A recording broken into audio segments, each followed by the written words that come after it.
Et les activités commémoratives de la Journée internationale de la femme se poursuivent à Banfora dans la région des Cascades. Ce matin, les femmes ont échangé avec le président du FASO sur divers aspects de la problématique de financement de leurs activités économiques.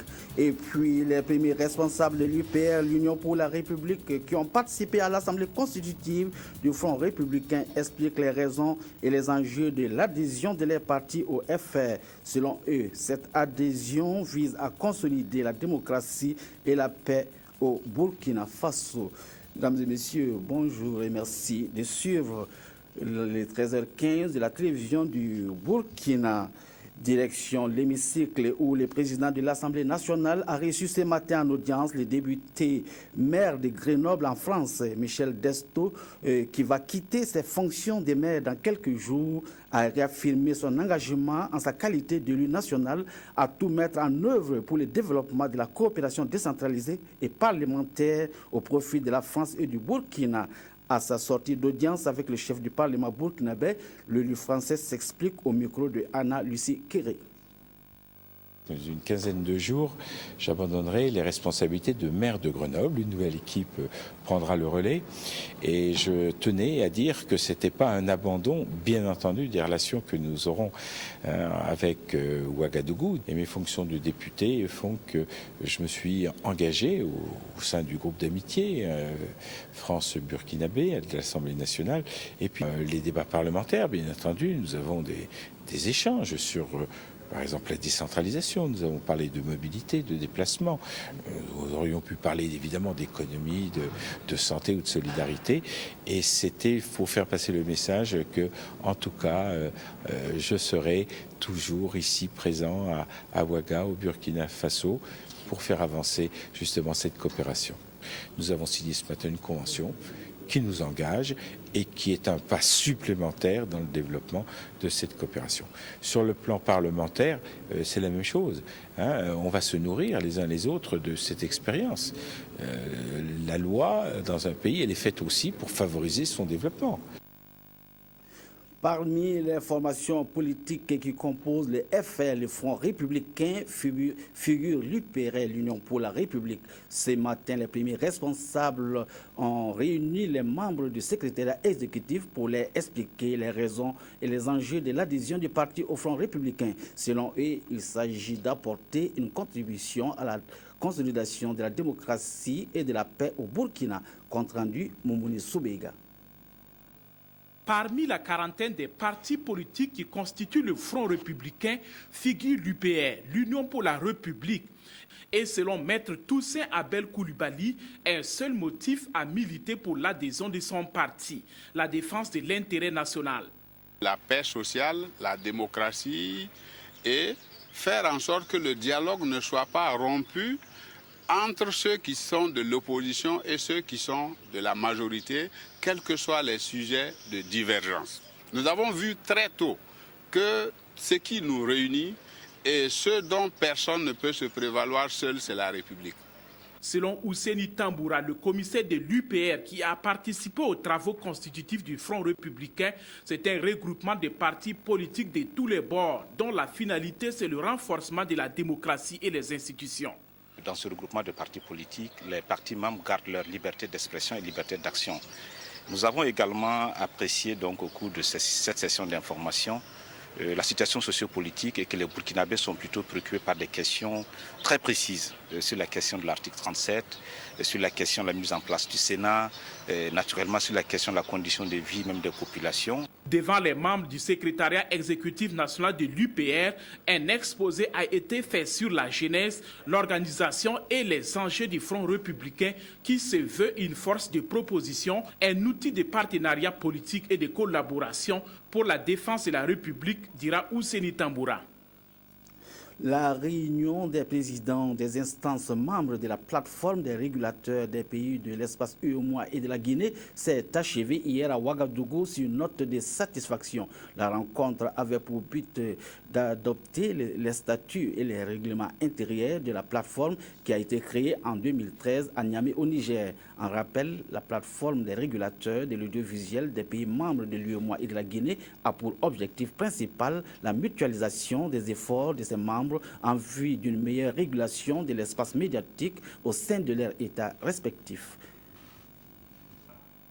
Cette rencontre a permis au président des instances de régulation membres de la plateforme des régulateurs des pays de la zone UEMOA et de la Guinée d'adopter à l'unanimité le projet des statuts et du règlement intérieur de la structure. Des statuts et règlements qui rendent plus opérationnelle la plateforme. Désormais, nous voyons beaucoup plus clairement comment nous voulons nous acheminer vers nos objectifs. Et nous avons donc adopté les statuts et le règlement intérieur, mais surtout, nous avons réparti les tâches sur une base thématique. Chaque instant, chaque autorité de régulation, chaque président qui va retourner chez lui dans son pays a en main une feuille de route de la tâche qui lui incombe. Et je pense qu'il n'y a pas meilleure façon que d'opérationnaliser une structure. Ainsi, Béatrice Damiba est la présidente de la plateforme et Biosei Kokutozun, président de la haute autorité de l'audiovisuel et de la communication du Togo, en est le vice-président. Quant au poste du secrétariat technique permanent de la plateforme, il revient à Ibrahim Savané, président de la haute autorité de la communication audiovisuelle de la Côte d'Ivoire. Les participants ont aussi, au cours de la réunion, validé les textes de l'Observatoire ouest-africain de l'audiovisuel et abordé la question de la télévision numérique terrestre TNT. Nous avons abordé la question de la mise en œuvre des stratégies de migration vers la télévision numérique terrestre dans les différents pays de l'UEMOA et la Guinée. Il ressort de ces échanges que la plupart des pays ont élaboré des documents de stratégie qu'ils s'attellent à mettre en œuvre, mais non sans grande difficulté. Et une des difficultés majeures que nous avons relevées est relative au financement. Et le financement des stratégies de migration, selon les informations à notre possession dans l'espace UEMOA, s'élève à plus de 300 milliards de francs CFA, alors que les délais sont courts. À cet effet, les participants ont recommandé à la commission de l'UEMOA d'impliquer les instances de régulation dans les cadres de réflexion qu'elle organise sur la transition numérique. C'était un reportage de Bouma Ernest Nébier. Comment parvenir à une plus grande transparence et une plus grande clarté dans les dépenses fiscales? C'est une préoccupation de la Commission de l'Union économique et monétaire ouest-africaine. À cet effet, un atelier se tient depuis ce matin sur la question. Il va permettre aux experts des administrations fiscales et douanières d'évaluer les dépenses fiscales et mesurer leur impact sur le développement des pays membres de l'UEMOA. Reportage d'Issa Seri. Au cœur des travaux de cet atelier consacré à l'évaluation des dépenses fiscales se trouve la gestion des finances publiques de manière générale. Cette rencontre se tient dans un contexte où la collecte des ressources intérieures est devenue une priorité des 8 pays membres de l'UEMOA. C'est un thème qui est extrêmement important parce que ce qu'on appelle des dépenses fiscales, ce n'est autre que les exonérations accordées par les États pour des raisons économiques, pour par exemple promouvoir les investissements ou bien pour des raisons sociales. Ces dépenses fiscales sont une renonciation de recettes de l'État pour promouvoir donc ces investissements ou pour ses besoins sociaux et demeurent donc des moins-values pour le budget de l'État. En comptant désormais sur l'optimisation des recettes fiscales intérieures, les experts se proposent d'évaluer les renonciations fiscales pour en mesurer l'impact et l'effet sur les bénéficiaires. Ce qui n'est pas forcément synonyme de la fin des exonérations et des exemptions fiscales. L'objectif est d'amener les États à respecter le taux de pression fiscale fixé à 17% minimum. En cela, certains pays comme le Burkina ont fait des efforts appréciables. Ce seuil de 17% a été fixé dans un pacte de convergence adopté en 1999 pour inciter les États à collecter davantage de ressources intérieures au niveau national pour faire face aux besoins de financement des économies. Au-delà du taux de pression fiscale prôné, l'UEMOA suggère d'autres pistes de mobilisation des recettes fiscales. L'Union encourage les États qui ont déjà pris des mesures pour lutter contre la fraude et l'évasion fiscale pour améliorer le rendement fiscal au niveau des régies financières à travers une modernisation accrue, une plus grande transparence et une simplification des procédures. Le ministère de la Jeunesse, de la Formation professionnelle et de l'Emploi a tenu sa revue annuelle du cadre sectoriel de dialogue. Au cours de cette rencontre, les participants ont examiné les résultats atteints en 2013 et ont formulé des recommandations pour l'année 2014. Des actions pour les 3 années à venir ont été identifiées. Reportage Zalisa Sanfo. Voilà un an déjà que le cadre sectoriel de dialogue, jeunesse, formation professionnelle et emploi a été mis en place avec pour objectif de suivre et d'évaluer la stratégie de croissance accélérée et de développement durable. Après une année d'exécution de cette mission, les différents acteurs font une halte. L'objet de cette rencontre-là pour cette session, bien sûr, nous allons regarder notre rapport de performance au titre de l'année 2013. Donc c'est une sorte de bilan que nous allons regarder tout à l'heure.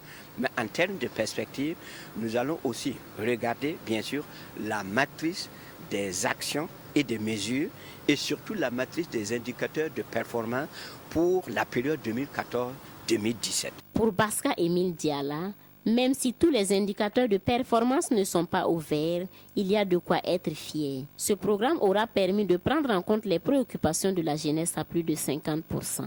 La mise en place des cadres sectoriels de dialogue répond à un souci d'assurer une bonne gouvernance des politiques sectorielles et de permettre un bon suivi et évaluation de la stratégie de croissance accélérée et de développement durable. La minoterie du Faso ex-GMB basée à Banfora dans les Cascades sera bientôt fonctionnelle. Les travaux de réhabilitation de la société industrielle d'égrenage et de production des farines ont débuté il y a quelques jours. La nouvelle direction générale de la minoterie suit de près les travaux de réhabilitation. Constat Draman Kaboré. Au pied des silos et moulins de la minoterie du Faso, des manœuvres s'activent au nettoyage de l'enceinte de l'usine. Le réaménagement de la principale voie d'accès est en cours et c'est l'entreprise en charge du bitumage de la route Banfora-Sendou qui est commise à la tâche. Signe de la reprise prochaine des activités de cette unité industrielle spécialisée dans la production et vente de farine. Nous avons demandé à Colas de nous aider à casser la roche qui était devant notre portail et qui empêchait nos camions, lorsque ces camions sont chargés de farine, de produits finis, de pouvoir remonter sur la voie et prendre la direction de Bobo-Dioulasso-Piwa. Ensuite, il y avait la cour qui avait été totalement envahie par les herbes sauvages. Toute la cour était envahie d'herbes. Les bâtiments sont totalement délavés. Donc, ce que nous avons eu à faire, c'est de demander les services de IMO.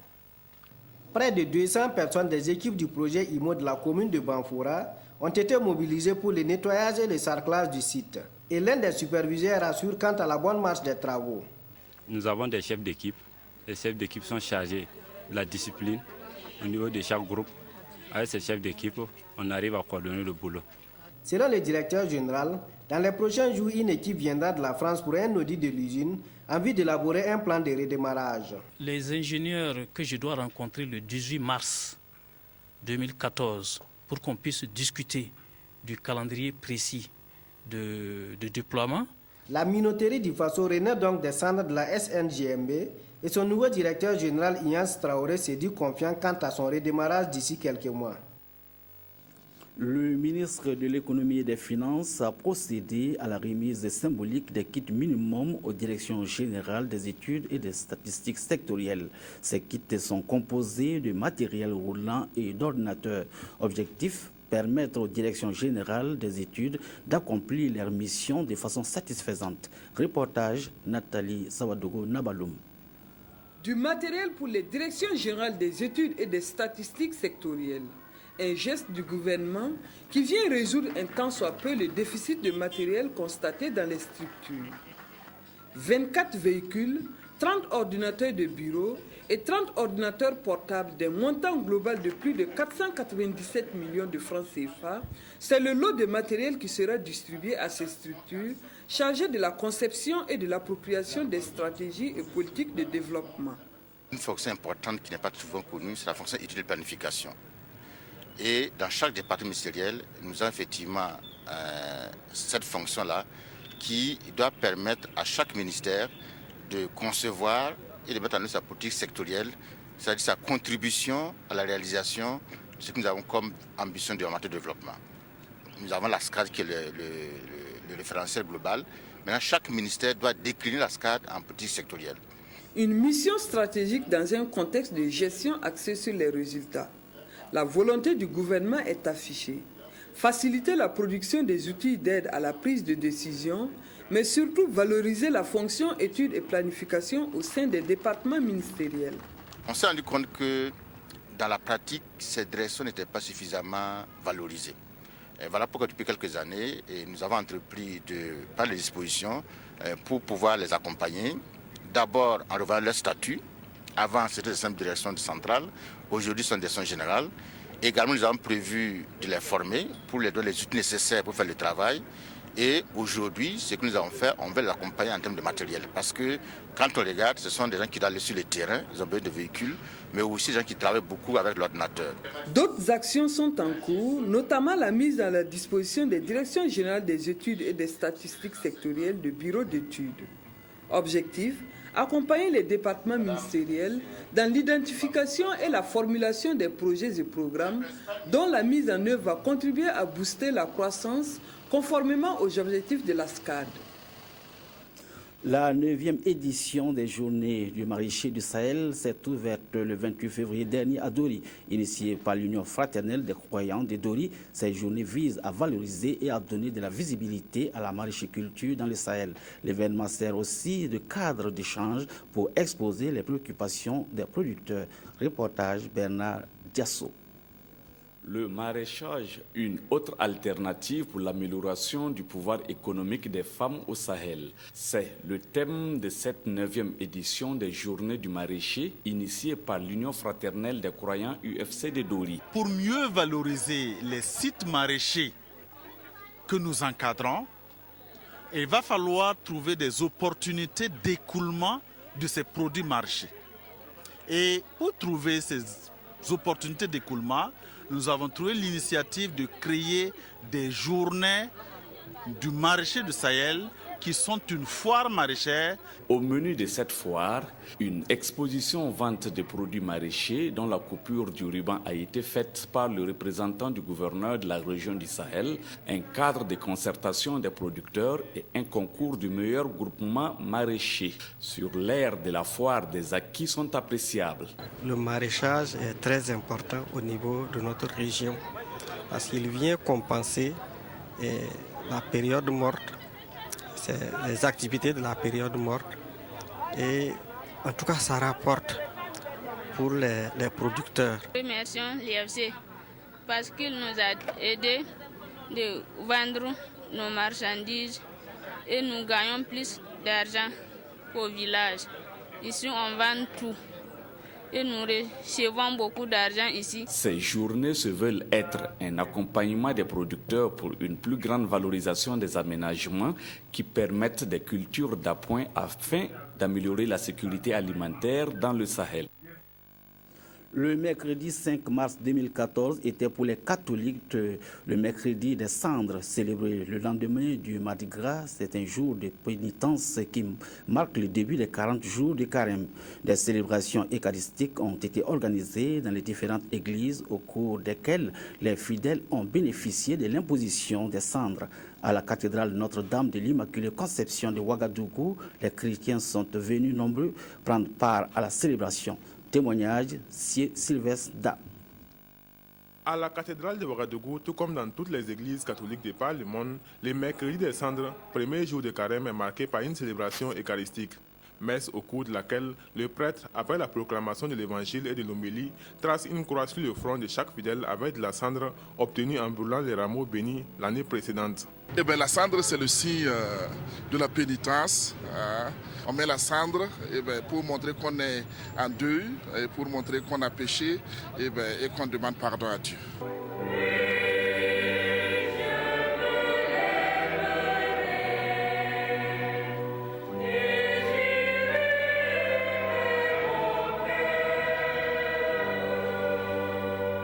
Le mercredi des cendres ouvre 40 jours de pénitence. Durant cette période, les fidèles sont invités à fréquenter plus assidûment l'église, à participer au chemin de croix, aux récollections, aux marches de carême. Ils devront aussi beaucoup prier en famille et réciter quotidiennement les chapelets. Mais pour les fidèles, le carême est surtout un temps de partage et propice pour se débarrasser de tout péché. C'est surtout un temps pour se recueillir, revoir un peu ce qui s'est passé, essayer de se convertir et de confier ses péchés au Seigneur pour pouvoir aller de l'avant. C'est un temps vraiment de remise en cause, d'interpellation de tout un chacun, à faire surtout du bien. Dans son homélie, le célébrant a surtout insisté sur le fait que le carême doit se faire dans l'humilité et dans le secret. Un secret partagé entre le chrétien et Dieu. Comment il faut jeûner? Alors, voilà, ce qui est demandé, c'est par exemple aujourd'hui, mercredi des cendres, il est demandé de jeûner. Et puis, pour ceux qui sont en mesure de le faire, parce que quand on a un certain âge, ou bien quand on est malade, ou bien quand on prend des médicaments, bien sûr, il faudra faire attention. Et le vendredi saint. Voilà, ce sont les 2 jours. Maintenant, pour les autres vendredis, on se prive de boissons et de viande. Mais s'il y en a aussi qui veulent jeûner, ce n'est pas interdit. Les 40 jours de jeûne rappellent aussi aux chrétiens les 40 jours que Jésus a passés dans le désert. Le carême se termine par la célébration de la passion et de la résurrection de Christ, la Pâque.